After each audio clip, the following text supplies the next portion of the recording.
Today we're going to discuss arguably the only GTA betrayal that was genuinely necessary for shit to get better for the main character, and that is, as you can see by the thumbnail, the betrayal of CJ. See, in other GTA games, when betrayal is involved, not much good comes out of it. I mean, a prime example is GTA 4, probably even GTA 5, and then especially GTA Vice City, but I think San Andreas is a bit different in that aspect, and today we'll be explaining why. So first off, CJ. Let's quickly explain how things would go if CJ had not been betrayed by Big Smoke and Ryder. And sure, one could argue that with Big Smoke and Ryder by their side, Grove Street would have never fallen apart in 1992. And while I can't believe that they would have bought themselves some time, I don't think that in the long term things would have panned out well, and that's for two main reasons. First one, Tenpenny. Tenpenny will stop at absolutely nothing to stir shit up and align things in a way that benefits him and only him. So while he controls shit, Grove Street would never be able to sleep well, considering that he'd still want to get rich off of the crack money, which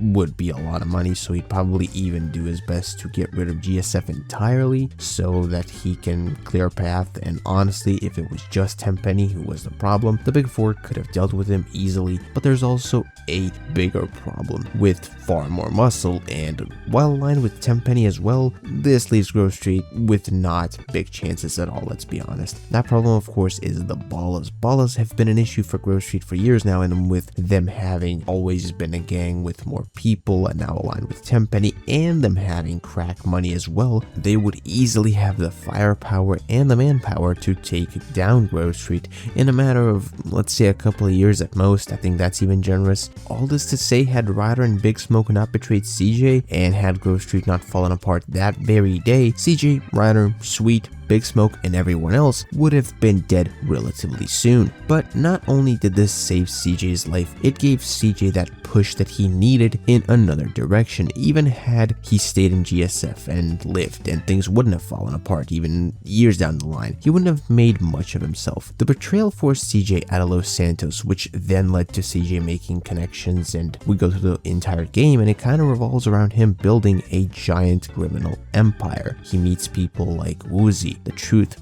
Mike Torino, and by the end of the game he has a garage, a casino, his own landing strip, he's a pilot, he robs a mafia run casino, he becomes a manager for, and it's even implied that he later goes on tour with Mad Dog. He also meets Kent Paul and Ken Rosenberg from GTA Vice City, whom he gets jobs working for Mad Dog, and he also saves them, not to mention from Salvatore Leone, who was going to kill them, even ordered CJ to have them killed, but of course he didn't do that. Throughout the few weeks or months over the GTA San Andreas storyline, it's not really clear how much time passes. CJ's life does a complete 180. He goes from having nothing to being filthy rich and having friends and connections all across the state of San Andreas. Something that would never happen had he just stayed in Grove Street, even if Grove Street had Big Smoke and Ryder by their side and somehow made it through the crack epidemic and didn't fall apart. And when everything is said and done, I'm sure we can all say that the fact that CJ got stabbed in the back by people who he'd been friends with for around 20 years at that point, in the end was all somewhat of a necessity to achieve what he always wanted, and that was to get out of that lifestyle and make something of himself, which by the time the game ends, we can absolutely 150% certainly say that he managed to do. And with that said, I want to thank you for watching this video. Of course, subscribe to the YouTube channel, leave a like, all that stuff helps, and we're trying to get to 3K subs before GT6, so let's go ahead and try to make that happen. I would really appreciate it. But also, most importantly, I want to hear your thoughts on this topic in the comments down below. I definitely say that this is the most, I guess, beneficial betrayal that we saw in the GTA series so far. But until the next video stream, bye bye.